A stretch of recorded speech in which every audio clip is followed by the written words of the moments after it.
Chapter 27, Mike TV is sent by television. Mike TV was even more excited than Grandpa Joe at seeing a bar of chocolate being sent by television.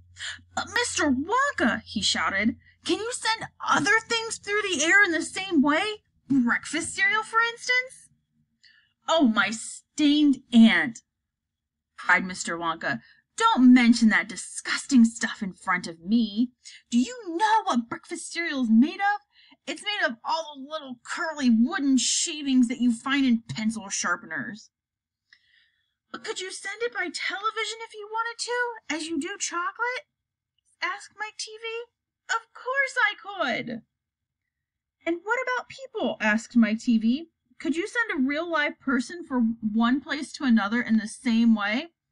A person, cried Mr. Wonka. Are you off your rocker?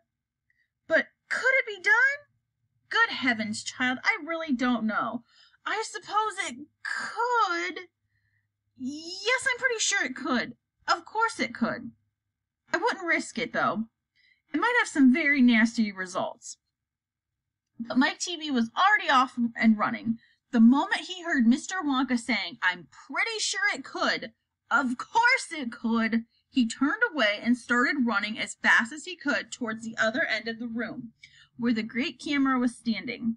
Look at me, he shouted as he ran. I'm going to be the first person in the world to be sent by television. No, no, no, cried Mr. Wonka. Mike, screamed Mrs. TV. Stop, come back. You'll be turned into a million tiny pieces. But there was no stopping Mike TV now. The crazy boy rushed on, and when he reached the enormous camera, he jumped straight for the switch, scattering Oompa Loompas right and left as he went. See you later, alligator, he shouted, and he pulled down the switch as he did so, he leaped into the full glare of the mighty lens.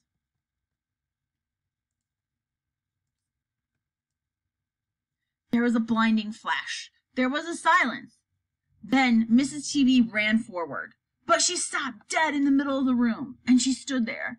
She stood there staring at the place where her son had been, and her great red mouth opened wide, and she screamed, He's gone! He's gone! Great heavens, he has gone, shouted Mr. TV. Mr. Wonka hurried forward and placed a hand gently on Mrs. TV's shoulder. We shall have hope for the best. We shall pray that your little boy will come out unharmed at the other end. Mike! Screamed Mrs. TV, clasping her head in her hands. Where are you? I'll tell you where he is, said Mr. TV. He's whizzing around above our heads in a million tiny pieces. Don't talk about it, wailed Mrs. TV. We must watch the television set, said Mr. Wonka. He may come through at any moment. Mr. and Mrs. TV and Grandpa Joe and little Charlie and Mr. Wonka all gathered round the television and stared tensely at the screen. The screen was quite blank. He's taking a heck of a long time to come across, said Mr. TV, wiping his brow. Oh dear, said Mr. Wonka. I do hope no part of him gets left behind. What on earth do you mean? Mr. TV asked sharply. I don't wish to alarm you, said Mr. Wonka, but it does sometimes happen that only about half of the little pieces find their way into the television set. It happened last week. I don't know why, but the result was that only half a bar of chocolate came through. Mrs. TV let out a scream of horror. You mean only half of Mike is coming back to us? She cried. Let's hope it's the top half, said Mr. TV. Hold everything, said Mr. Wonka. Watch the screen. Something's happening. The screen had suddenly began to flicker. Then some wavy lines appeared. Mr. Wonka adjusted one of the knobs, and the wavy lines went away. And now, very slowly, the screen began to get brighter and brighter. Here he comes, yelled Mr. Wonka. Yes, that's him all right. Is he all in one piece? Cried Mrs. TV. I'm not sure, said Mr. Wonka. It's too early to tell. Faintly at first, but coming clearer and clearer every second, the picture of Mike TV appeared on the screen. He was standing up and waving at the audience and grinning from ear to ear. But he's a midget, shouted Mr. TV. Mike, cried Mrs. TV, are you all right? Are there any bits of you missing? Isn't he going to get any bigger? Shouted Mr. TV. Talk to me, Mike, cried Mrs. TV. Say something. Tell me you're all right. A tiny little voice, no louder than the squeaking of a mouse, came out of the television set. Hi, Mom, it said. Hi, Pop, look at me. I'm the first person to ever be sent by television. Grab him, ordered Mr. Wonka, quick. Mrs. TV shot a hand out and picked the tiny figure of Mike TV out of the screen. Hooray, cried Mr. Wonka. He's all in one piece. He's completely unharmed. You call that unharmed? Snapped Mrs. TV, peering at the little speck of boy who was now running to and fro across the palm of her hand, waving his pistols in the air. He was certainly no more than an inch tall. He's shrunk, said Mr. TV. Of course he's shrunk. What did you expect? This is terrible, wailed Mrs. TV. What are we going to do? And Mr. TV said, we can't send him back to school like this. He'll get trod upon. He'll get squished. He won't be able to do anything, cried Mrs. TV. Oh, yes, I will, squeaked the tiny voice of Mike TV. I will still be able to watch television. Never again, shouted Mr. TV. I am throwing the television set right out the window the moment we get home. I've had enough of television. When he heard this, Mike TV flew into a terrible tantrum. He started jumping up and down on the palm of his mother's hand, screaming and yelling and trying to bite her fingers. I want to watch television, he squeaked. I want to watch television. I want to watch television. I want to watch television. Here, give him to me, said Mr. TV. He took the tiny boy and shoved him into the breast pocket of his jacket, the handkerchief on top. Squeals and yells came from inside the pocket, and the pocket shook as the furious little prisoner fought to get out. Oh, Mr. Wonka, wailed Mrs. TV. How can we make him grow? Well, said Mr. Wonka, stroking his beard and gazing through the ceiling, thoughtfully at the ceiling, I must say he's a wee bit tricky. But small boys are extremely springy and elastic. They stretch like mad. So what do? We'll put him in a special machine I have for testing the stretchiness of chewing gum. Maybe that will bring him back to the way he was. Oh, thank you, said Mrs. TV. Don't mention it, dear lady. How far do you think he'd stretch? Asked Mr. TV. Maybe miles, said Mr. Wonka. Who knows? But he's going to be awfully thin. Gets thinner when you stretch it. Everything gets thinner when you stretch it. You mean like chewing gum? Asked Mr. TV. Exactly. How thin will he be? Asked Mrs. TV anxiously. I haven't the foggiest idea, said Mr. Wonka, and it doesn't really matter anyway, because we'll soon fatten him up again. We'll also have to give him a triple overdose of my wonderful super vitamin candy. Super vitamin candy contains huge amounts of vitamin A and B.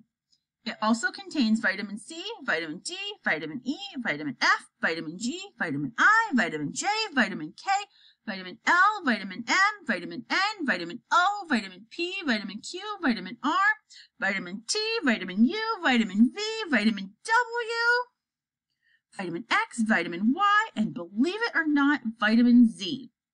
The only two vitamins it doesn't have in there are vitamins S, because it makes you sick, and vitamin H, because it makes you grow horns out of the top of your head like a bull. But it does have a very small amount of the rarest and most magical of them all, vitamin Wonka. And that will do what to him? Asked Mr. TV anxiously.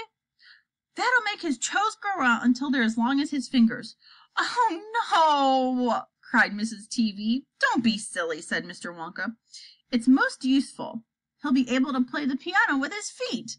But Mr. Wonka, no arguments, please, said Mr. Wonka. He turned away and clicked his fingers 3 times in the air.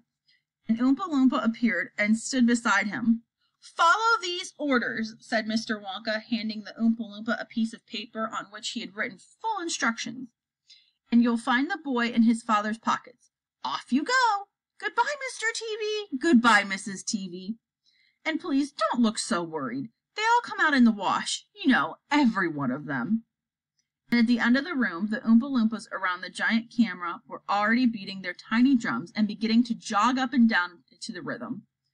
"There they go again," said Mr. Wonka. "I'm afraid you can't stop them singing."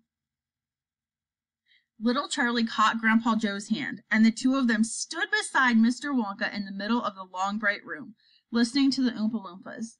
And this is what they sang. "The most important thing we've learned, so far as children are concerned, is never, never, never let them near your television set.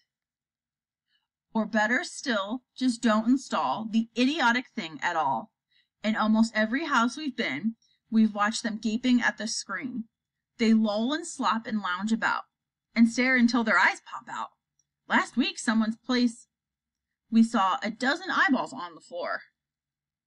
They sit and stare and stare and sit until they're hypnotized by it, until they're absolutely drunk with all the shocking, ghastly junk. Oh, yes, we know it keeps them still. They don't climb out the windowsill. They never fight or kick or punch. They never leave you to cook the lunch. And the dishes in the sink. But did you ever stop to think, to wonder just exactly what this does to your beloved tot? It rots the senses in the head. It kills imagination dead. It clogs and clutters up the mind. It makes a child so dull and blind.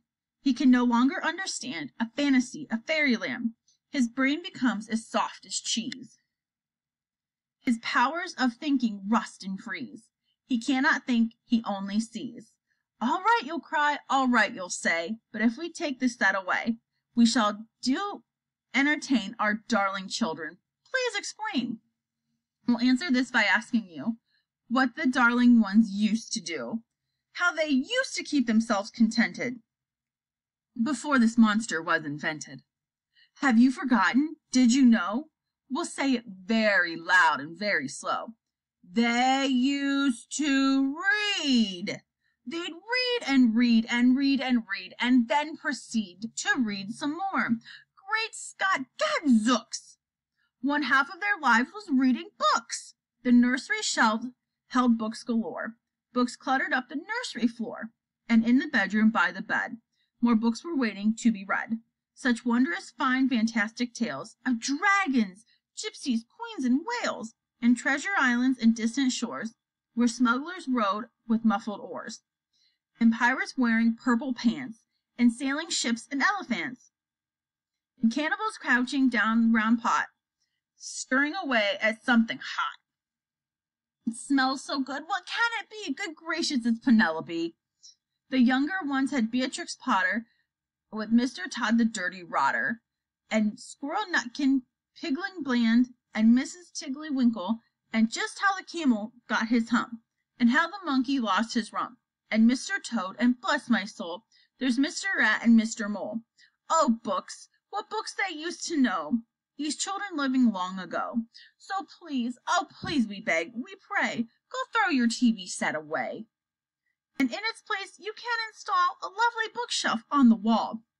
Then fill the shelves with lots of books, ignoring all the dirty looks, the screams and yells, the bites and kicks, and children hitting you with sticks.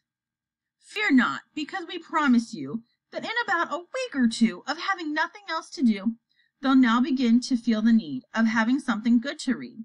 And once they start, oh boy, you'll watch the slowly growing joy that fills their hearts. They'll grow so keen. They'll wonder what they'd ever seen in that ridiculous machine, that nauseating, foul, unclean, repulsive television screen. And later, each and every kid will love you more for what you did. P.S. Regarding Mike TV, we very much regret that we shall simply have to wait and see if we can get him back his height, but if we can't, it serves him right.